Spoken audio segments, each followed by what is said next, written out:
Hey, good afternoon and welcome back everyone to our options education webinar series. My name is Tony Zhang. I'm the chief strategist here at Options Play. And today we're going to be continuing our getting started with options series. Today we're going to be talking about understanding some of the basics. A couple of weeks ago when we did our first session on getting started with options, we covered some of the basics with regards to what is an options contract. What are some of the ways that you can utilize options in your portfolio? Today, we're going to build on that foundational knowledge and help you better understand some of the intricacies of an options contract before the next time when we come back, where we're going to start exploring some of the actual strategies, some of the differences between calls and puts, and start taking a look at some real trades together. So this is all kind of the foundational knowledge to help you get started with options trading and make sure that you have the right knowledge before you go ahead and utilize some of these products in your own portfolios. So before we get started, what we are going to discuss here today is purely for education and demonstration purposes. It is not a solicitation or recommendation to buy or sell any of the specific securities that we might use as example purposes during today's session. And options trading always involves risks. It's important to understand those risks and make sure that they're suitable for your portfolio. So I'll leave this important information up here on the screen for a couple of seconds for anyone who wants to review and know how to access where to find more information with regards to the risks of options trading so that you can make a decision as to whether this is suitable for your portfolio or not. So we're going to start off by just, again, reviewing the anatomy of an option, which is what we learned last time, making sure you understand kind of the terms of an options contract. This time, we're going to get into some of the differences between calls and puts, and then more importantly, help you better understand the price of an option, what goes into the price of an option, both intrinsic and extrinsic value, what those mean, with some real examples before we open this up for Q&A here at the very end. So last time when we did this session, we reviewed the anatomy of an option. In essence, whenever we talk about an options contract, you can think of it as a legal document between two parties, between a buyer and the seller of an option. And that legal document effectively states four different terms of the options contract. There are actually five terms, but four of them are relevant to the terms of the contract, and we'll talk about the fifth one last. So each option contract will tell you specifically the quantity of the contract, meaning how many shares are included in each specific contract. Typically, each contract represents 100 shares of an underlying security. It then tells you what the underlying security is that you're agreeing to in terms of contracts. So this could be a stock, it could be ETF or ETP, it could be an index, it could be a currency, it could be a commodity. So it'll state kind of the underlying asset, the quantity, the price at which you guys are agreeing, the buyer and seller, to agree to buy or sell at. That's referred to the strike price, and that's price per share. And then there's also a time frame. There's an expiration date effectively. Up until which date is this contract valid for? So each option contract, like for example, in this particular example, we're looking at one contract of stock ABC at exactly $100 per share, expiring on April 14th. Let's say that's 30 days from expiration. Those are the general terms of an options contract. Now, the one thing what we haven't stated in this particular example up until now is whether or not that this is the right to buy the ABC stock at $100 a share, or the right to sell ABC stock at $100 a share. And that's what we're going to cover here in 1 second. So what you have here is effectively you can this option contract, these terms of an option contract can either be for a call option or it could be for a put option, which simply determines whether it gives the buyer the right to buy the stock at $100 a share, or it gives the buyer the right to sell the ABC stock at $100 a share. But the rest of the terms are all the same.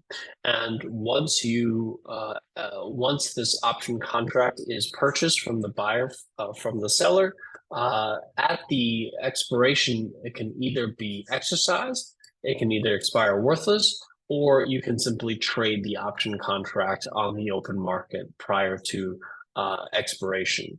And basically, in order to enter this contract, the buyer and the seller must agree to a specific price for this contract, and the buyer must pay the seller the premium, or what we call the premium, which is really the cost of the option contract, in order for this contract to effectively have a life, if you will. So what we're going to discuss here today is kind of looking at some of the details of this option contract. We'll look at calls and puts, and we'll help you understand kind of what goes into the price of an options contract. So if you are looking at an option contract like the one we're here, how do we price that option and what goes into that price of an option? What you can effectively do with an option contract, because you can either be the buyer of a call or a put, or you could be the seller of a call or a put, you can think of it as effectively 4 different option contracts you can potentially enter as an options trader. Let's look at buying first. So you can either be a buyer of call options, which is effectively you're buying the right to buy the stock, or you could be the buyer of a put option, which you are buying the right to sell the specific stock. And this T chart is a good way to help you sort of remember what you're trying to do here, because if you're buying a call option, whenever you buy the right to buy the stock at a specific price, you would typically do that because you believe that the value of the stock is going to increase in value in the future. And what you're effectively doing is you're locking in the ability to buy the stock at a specific price today in hopes that the value of the stock increases in value, which will allow you to buy the stock at a later time for a cheaper price, or simply for the option contract to be worth more in the future and to be able to sell the option contract that you purchased today for a higher price in the future. And vice versa, if you're bearish on the underlying stock, that's when you might want to buy a put option, because you believe that you're effectively trying to lock in a price that you can sell the stock at. So if the stock were to decline in value sometime in the future, either you would be able to sell the stock at a higher price, or the put contract that you purchase is worth more in the future, and you're hoping to sell that put contract in the future for a higher price and realize a profit. So as an option buyer, you effectively are choosing whether you're buying a call or a put, depending on whether you're bullish on the stock or bearish on the stock. Calls are for bullish, puts are for bearish. Now, if you're the seller of an option, that's really kind of where you're on the other side of the trade. So, for example, if you're buying a call option, you believe it's going to go up in value. If you're selling a call option, you effectively are on the other side of the trade, and you would typically do that because you believe that the value of the stock or of the asset will decrease in value. However, when we're actually going to get into some of these calls and puts, we're going to see that it's a little bit more nuanced than exactly just being bullish or bearish. But I think for this purpose, for the purposes of introducing these specific strategies, let's just keep it relatively simple and state that if you are selling a call option, you're doing it because you're taking the other side of the trade from the buyer. You would be doing it, generally speaking, because you have a bearish view on an underlying security. So you have the obligation to sell the stock at a specific price. So you're effectively locking in the price that you can sell the stock at. And obviously, if the value of the stock were to decrease in the future, by locking in the price that you can sell it in today, you would be able to effectively sell your stock sometime in the later date, or rather the obligation to sell the stock at a later date at a lower price. So, and then vice versa, if you were selling puts, you would do it on the inverse of a buyer of a put. You would typically do that if you were bullish on an underlying stock. So sometimes I think the easier way to think about this is basically if you're buying a call, you're doing it because you're bullish. If you're buying a put, you're doing it because you're bearish. And then basically if you're selling a call or selling a put, you're doing the opposite in terms of your overall view. But like I said, when we actually get to these individual strategies and looking at buying calls and buying puts and selling puts, you'll see that it's a little bit more nuanced than just simply saying I'm bullish or I'm bearish. Because there are some strategies that are potentially more neutral as well. So we'll explore that as we kind of get into some of those individual strategies, but that's not what we're covering on today's session. But the T-chart's really important, is a really foundational thing to remember, because when we start doing more complex strategies, where you're not just buying one call or one put, you're combining calls and puts and maybe buying calls and selling calls at the same time in a single strategy, those can get confusing and complex if you don't have your foundational knowledge, which is why it's important to remember this T-chart.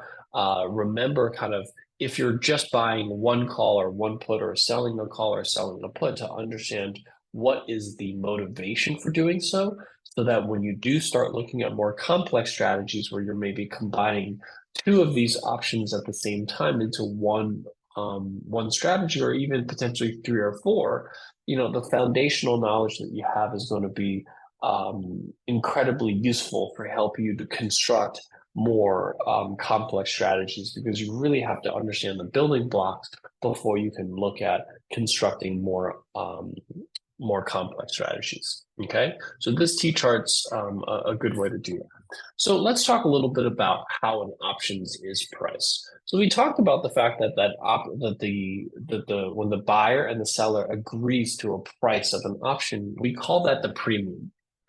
The premium of the option is effectively the cost that the buyer and the seller are agreeing or the cost that the buyer is agreeing to pay in order to enter the options contract, that the seller effectively gets paid that premium in order to take on the obligations of the contract.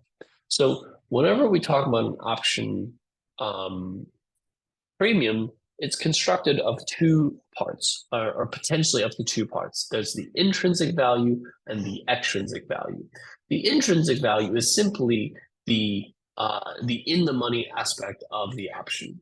And we'll talk about that in a minute as far as what that means. But effectively, it's what the option contract has intrinsic value for today. Meaning, for example, if let's say the stock is currently at $103, and let's say the option contract is to buy the stock at $100, then you effectively have an intrinsic value of $3, because if I were to exercise the terms of the contract today, I can effectively buy the stock at 100 that's worth $103, right? So that option contract is immediately worth at least $3, because if I just simply executed the contract as soon as I bought the contract, it's worth a minimum of $3.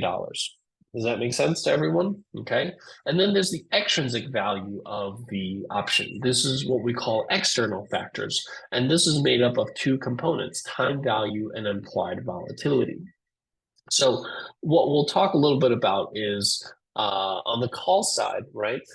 The extrinsic value is effectively based on how much time is left between now and the expiration date of the option, and also how volatile is the stock in general. And when we talk about implied volatility, what we're really talking about is what is the market's perception of future expected volatility, not just what has been the volatility in the past, but what is the market expecting the future volatility is going to be.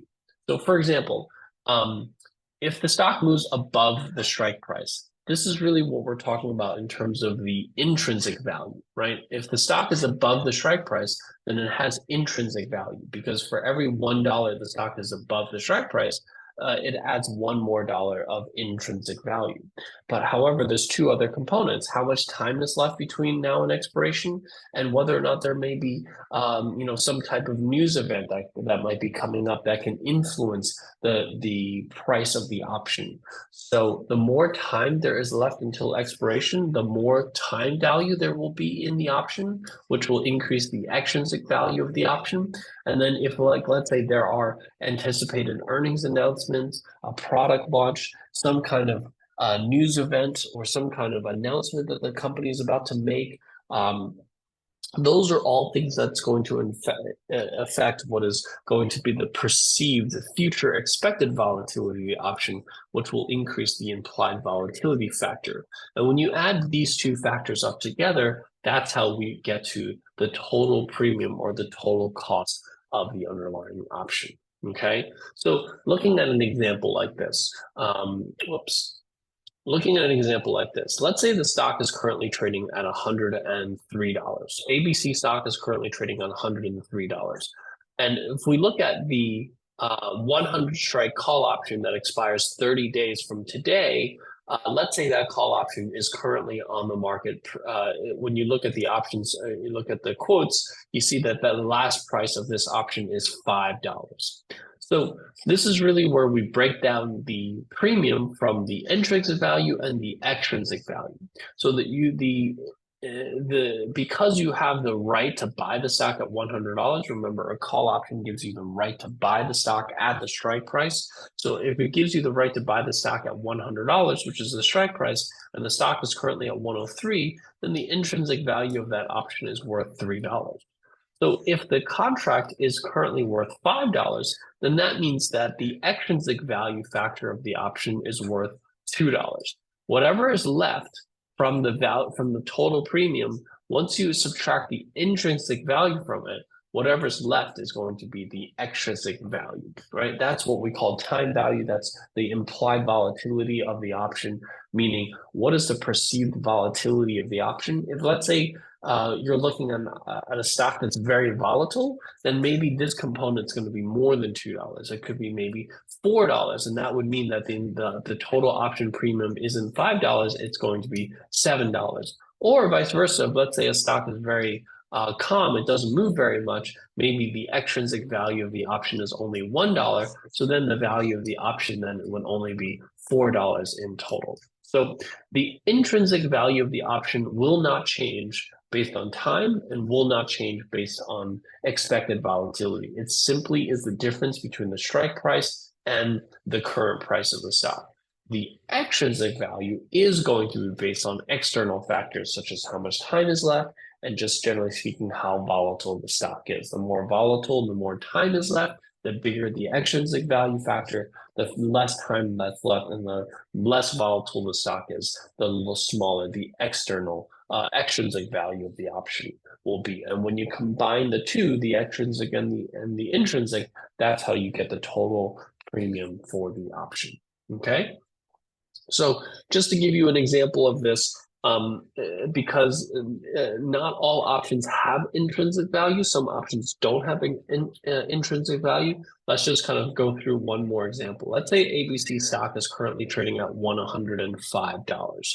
What we're going to look at are four different options: the 95 strike call option, the 100 strike call option, the 105 strike call option, and 108 strike call option. Because when you bring up an options chain, which is a list of all available options contracts for stock ABC, you'll see that there are a lot of different expiration dates and a lot of different strike prices. Now, we're not going to cover different expiration dates today. We're just going to look at different strike prices for today. So we're going to assume that you're looking at option contracts that all expire 30 days from today. And when you look at the expiration date that's 30 days away, you'll see that there will be multiple contracts listed at different strike prices. And each option contract will have a different price. So for example, when the stock is trading at $105, when we look at the $95 strike, that has an intrinsic value of $10, because if I were to exercise the rights of this option today, it gives me the right to buy the stock at 95,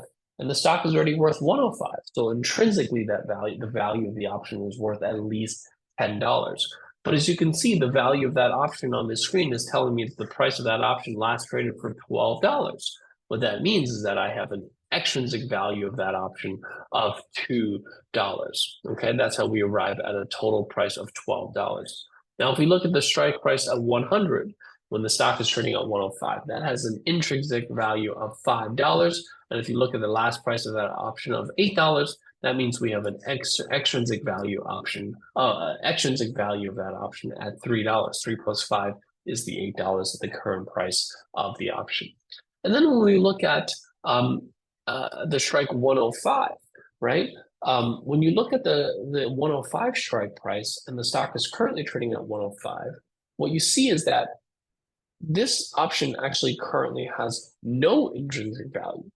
Because if I were to exercise this call option right now for $105, but the stock is only worth $105, then I have no net gain on exercising the option, which means my intrinsic value of the option in this particular case is $0.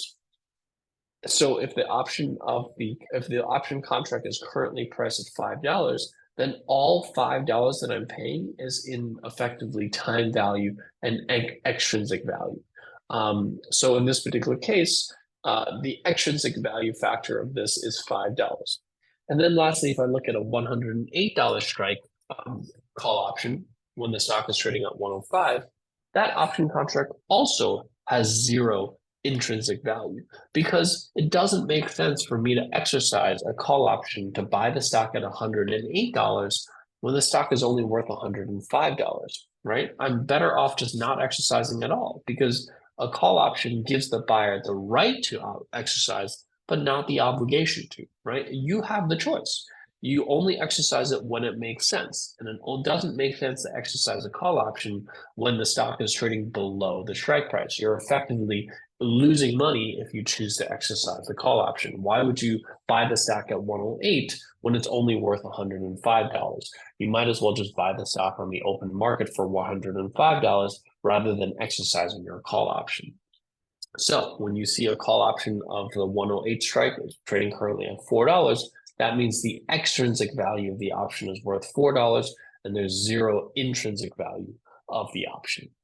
So this is just to kind of help you highlight a little bit with regards to an understanding of an option. And one aspect that I think it's important to understand is that all extrinsic value of the option will, at expiration, will all go down to zero.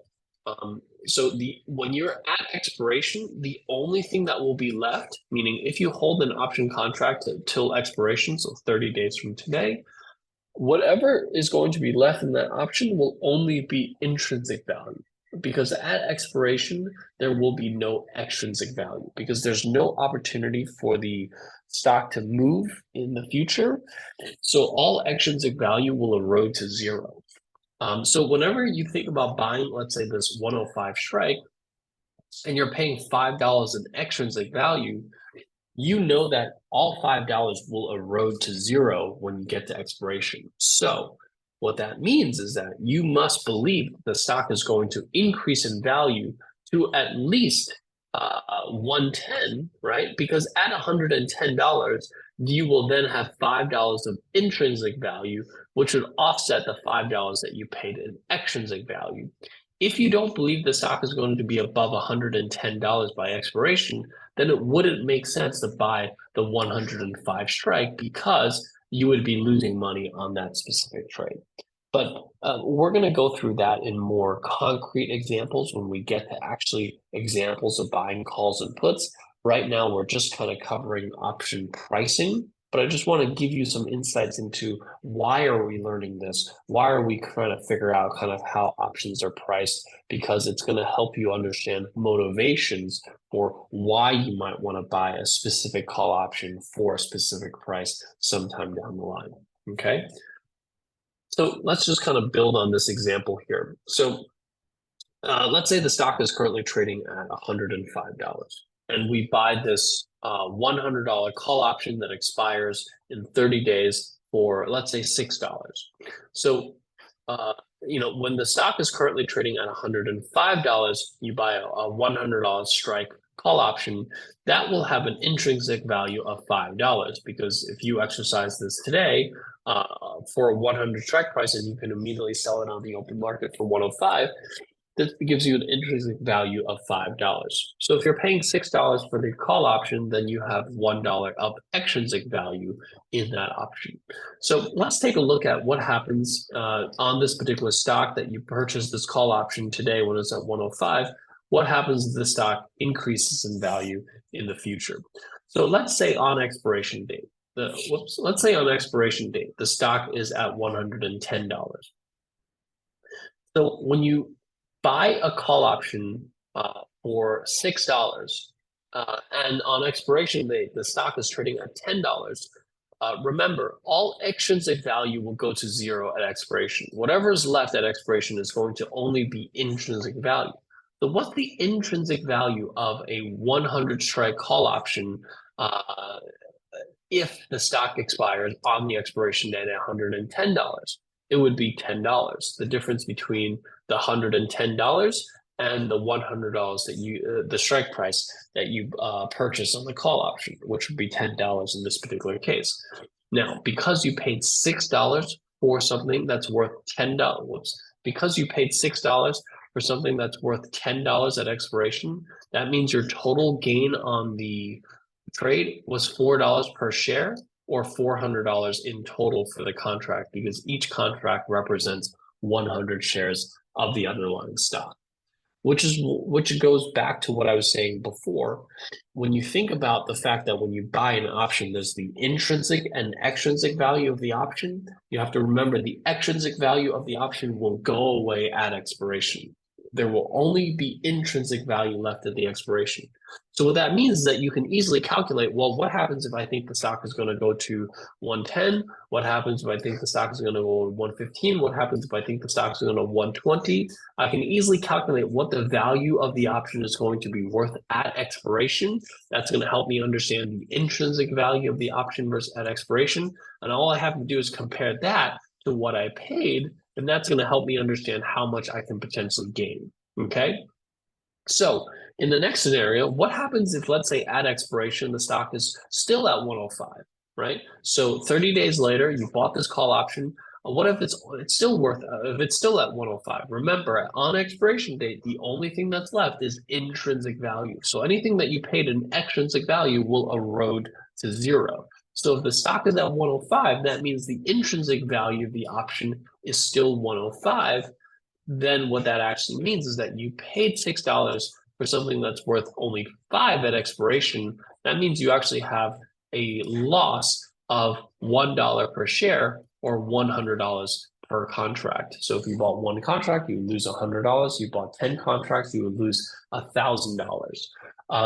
But this really kind of shows you in this particular example where you could be buying an option, and let's look at this example first. You buy an option and the stock doesn't move, or sometimes in some cases, the stock moves a little bit in the direction that you expect it to, but you actually still lose money on the trade because of the extrinsic value of the option erodes more so than what you gain in terms of intrinsic value.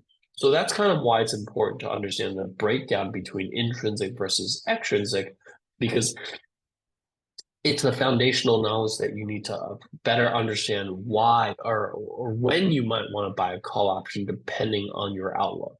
Now, here's the thing.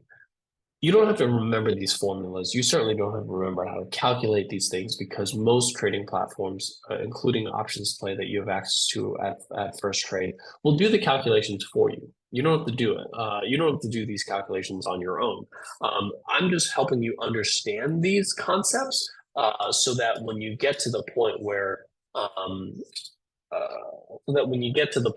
using these tools and you're thinking about buying a call option, that you have that foundational knowledge, but the actual calculations of the P&L and things like that, that's something that tools like OptionsPlay will be able to do for you, right? So you don't have to say, okay, I think the stock's going to be at 110. I have to go and figure out and calculate how many, what my total P&L is, all the calculators that we have will be able to do that for you. Okay. And the last example, let's say you bought this call option when the stock is trading at 105, and on expiration, the stock is actually down to 95. So you paid $6 for the call option. On expiration date, the ABC stock is 95. Remember, the intrinsic value of the option at that point is 0. You never have negative intrinsic value because you have the right you have the right to exercise a call option. You don't have the obligation to. So that means as an option buyer, if something is worth less than intrinsic value, you simply let it go, right? It just simply expires worthless and you don't have to do anything, right? You don't have to exercise a call option that's worth effectively negative to you. So for those reasons, the value of the option effectively is 0. And even if the stock goes to 0, right? Even if the stock goes to 80, 70, 60, 50, 40, 0, it doesn't matter how far it goes. The most you can lose on the option value is what you paid for, right? So the $6 option that you purchase can never go below 0. So the most you can lose is the $6 per share or $600 per contract. And this is really kind of what gives you the asymmetrical risk profile of a call option. Meaning, if you get the directional view correct, right? Let's say the stock keeps going it doesn't just go to 110, it goes to 115 or 120. The further it goes up, the more money you can make on the option, right? So if the stock ends up at 120, then you have an intrinsic value of $20, right? So now you're making $14 per share or $1,400 per contract. The higher the stock goes, the more you will make on buying that call option.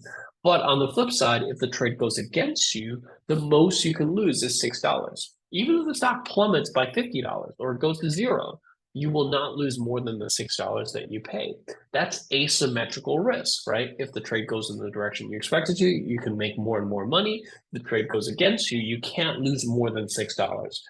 That's what's attractive for a lot of investors, that asymmetrical risk. Why wouldn't you want to take risk like that where you can say, okay, I think the stock's going to go higher, let me buy a call option, but if it goes lower, I'm only risking, a set amount. And we're going to talk a bit kind of the nuances and the motivations for buying a call option, but this is part of why a lot of investors get interested in these types of contracts or products, because it gives you that asymmetrical risk. Okay. And hopefully this gives you some insight into kind of the pricing of an option and when you might want to consider buying an option and what the risks and potential rewards are.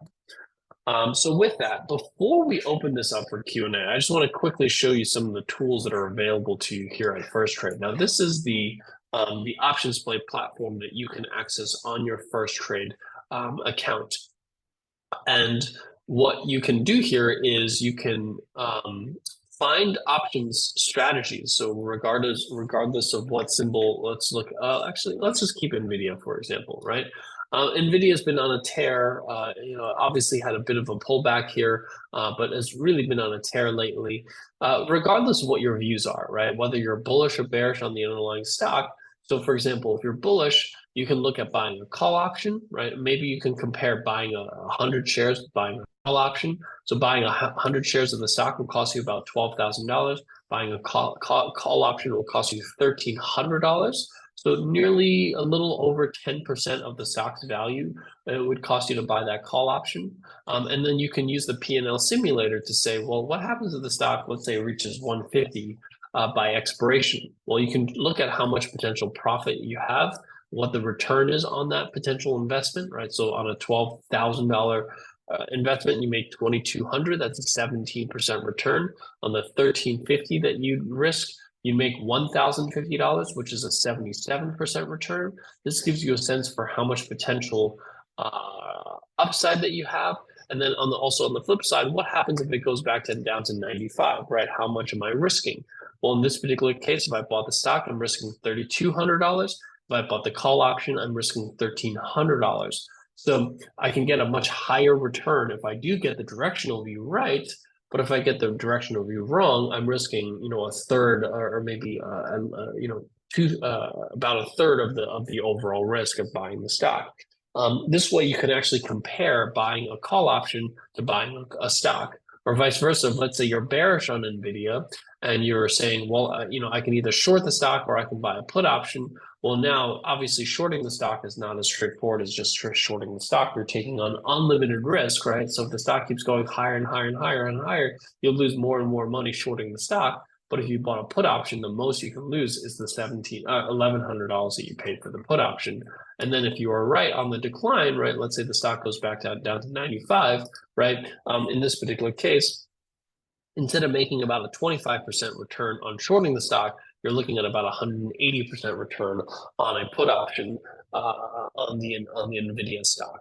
So this tool helps you not only visualize it, it helps you pick expiration dates and strike prices for any stock or ETF that you type in. So whether you're looking at a specific stock or you're looking at kind of the overall market, maybe you're concerned about kind of the rally we've seen here in the overall market. You're concerned that we're headed lower. Well, maybe you want to buy a put option on the overall market. Well, you can compare what does it cost to buy a put option versus shorting the stock. What happens if the stock? What happens if the markets revisit kind of the lows from a couple of weeks ago at 425? How much money can I potentially make shorting the stock? How much money can I make buying the put option? I'm looking at a really nice 305% return by buying that put option. If it does return back to the lows from a couple of weeks ago by the October 18th expiration date. And then vice versa. What happens if, we just continue to march on to all-time highs? Let's say we get back to 515, a new all-time high. Here, I would lose $3,500 if I had shorted 100 shares of QQQ. Here, I'd lose $1,400 if I had bought the put option.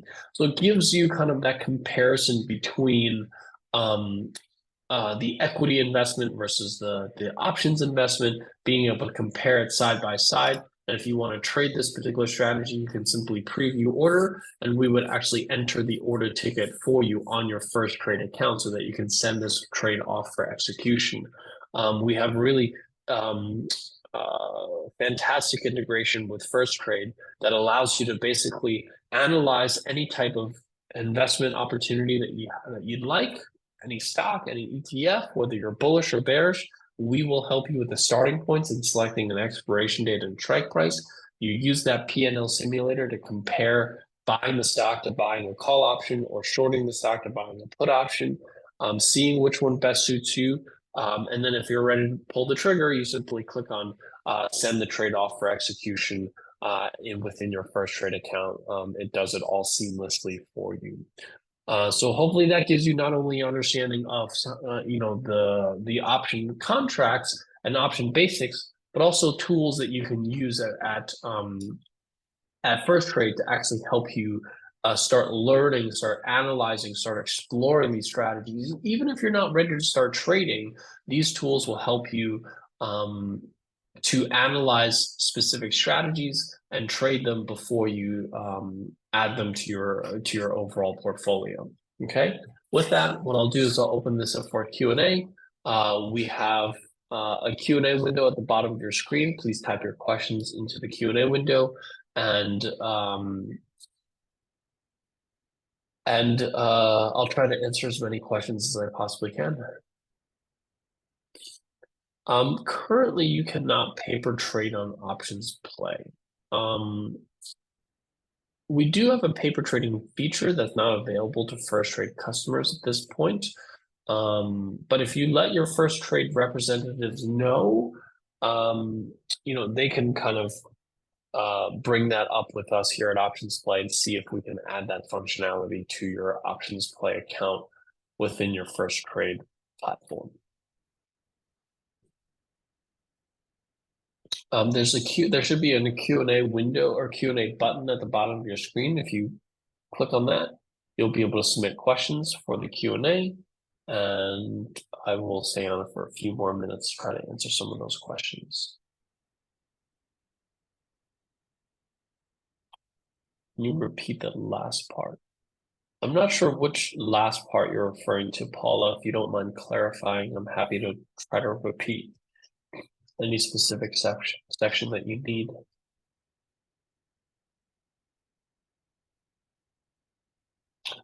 Can I repeat the options play part? Sure. So pick any stock, right? Let's say you're looking at Apple stock, and you can use our technical ideas as well, right? So we scan ideas for bullish and bearish ideas every single day.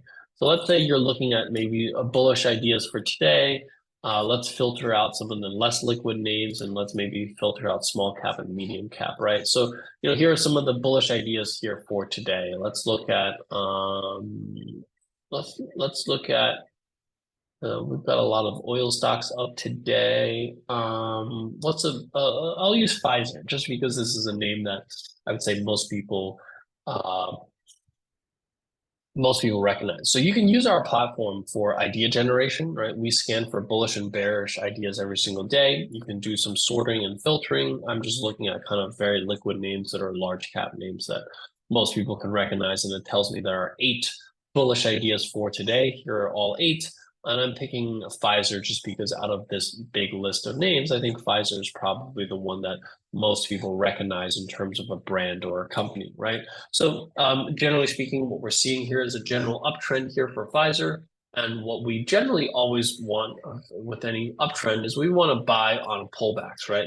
We want to kind of buy these types of pullbacks. So, what we've identified is that there's been a recent pullback in Pfizer that makes the risk to reward far more attractive to add some bullish exposure, right? So let's say, whether this is an idea you came up with yourself or you used our platform to come up with an idea like Pfizer, now you're ready to maybe look at some bullish strategies on Pfizer. So to buy 100 shares of the stock will cost you $2,900. To buy a call option, which would be the October 18th, $28 call option, will cost you $182. Now let's just do a little bit of math, right? This is a $28 strike call option when the stock is currently trading at $29. That means you have $1 of intrinsic value and 82 cents of extrinsic value in this particular option, right? So that's just to help you understand the concepts that we learned today, right? So let's say you believe Pfizer is going to maybe resume its upward trend and maybe get up to 32.50, right? So what you can do is you can enter 32.50 into your P&L simulator. And what it's going to show you is that if you bought 100 shares of the stock, you're looking at about a 12% return, which is about $350 worth of profits. Or if you bought the call option, you're looking at about 147% return, which is about $268 worth of profits. So the tool basically gives you starting points for comparing buying the stock versus buying a call option. You can use the P&L simulator to say what happens if the stock goes up to 32.50, what happens if it only goes up to 32, what happens if it only goes up to 31.50. You can put in all of these scenarios and see what your potential profit and loss is going to be and compare different strategies side by side. And then also it's important from my perspective to also say, well, what happens if I'm wrong? What happens if it goes down to 26.50, right? It doesn't go in the direction I expected to. How much am I losing? If I bought the stock, I'm losing $250. If I bought the put option, the call option, I'm losing $182.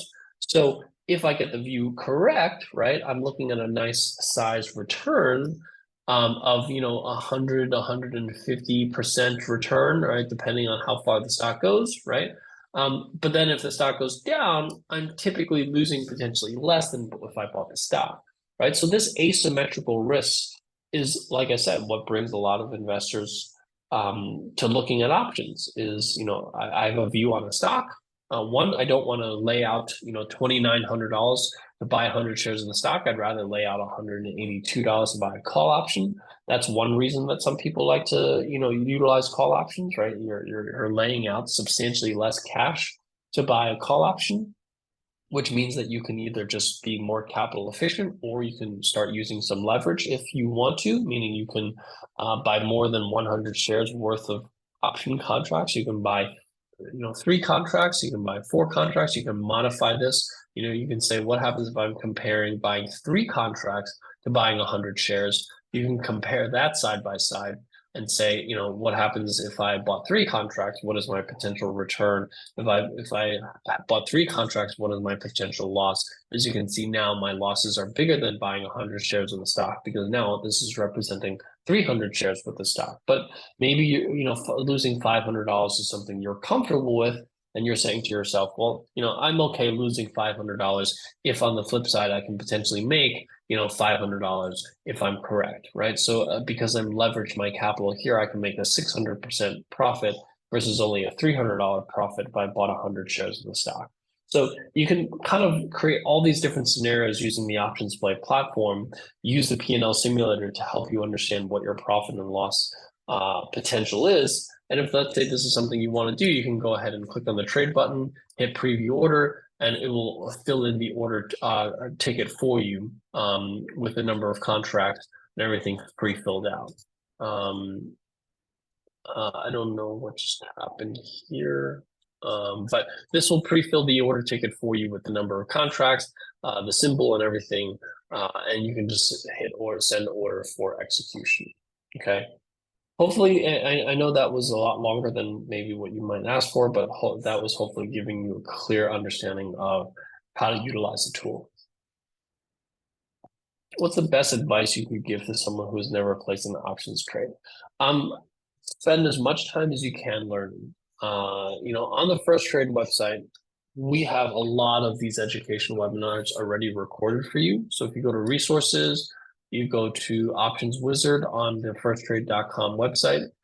We have all of these courses, complete courses, beginner, intermediate, advanced courses that are available to you to watch.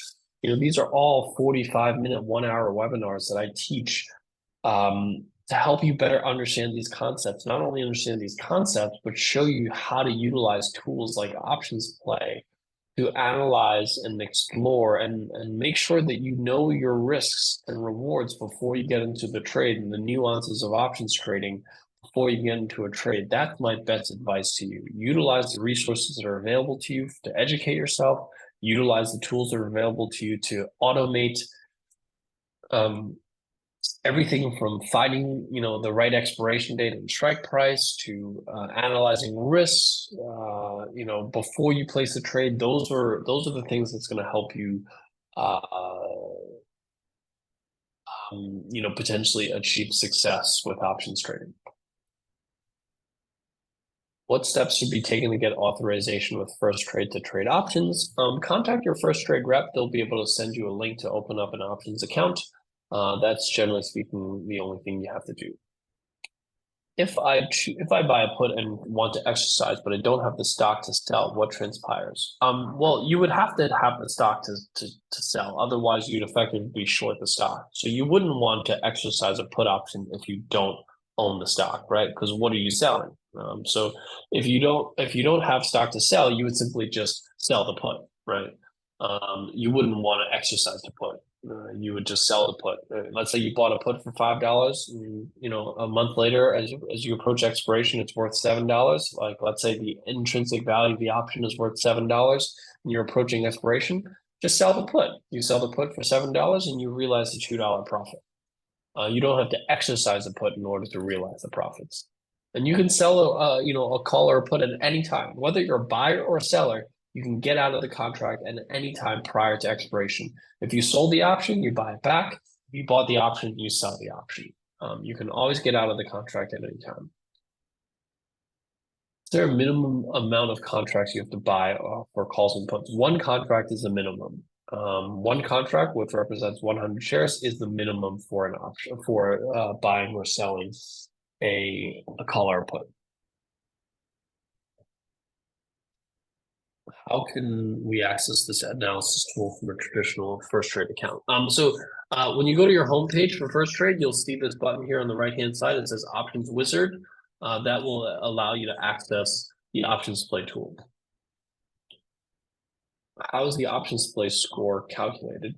It is a risk reward metric that we built. It's proprietary calculation that gives you a sense for expected outcome. It basically looks at the probability of profit with the potential risk reward. Green means good risk reward, yellow means average risk reward, red means poor risk reward. And it's designed so that you can compare multiple strategies side by side.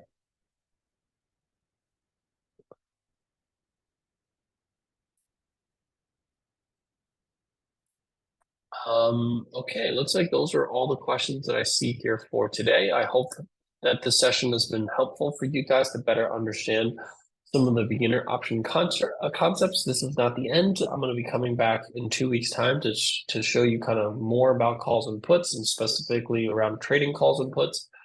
So please, for those of you that are learning, welcome, come back to those sessions, and we're going to keep continuing on this journey with you. So with that, thank you so much. I hope you guys have a great trading day, and I'll see you guys here in 2 weeks' time on the next education session.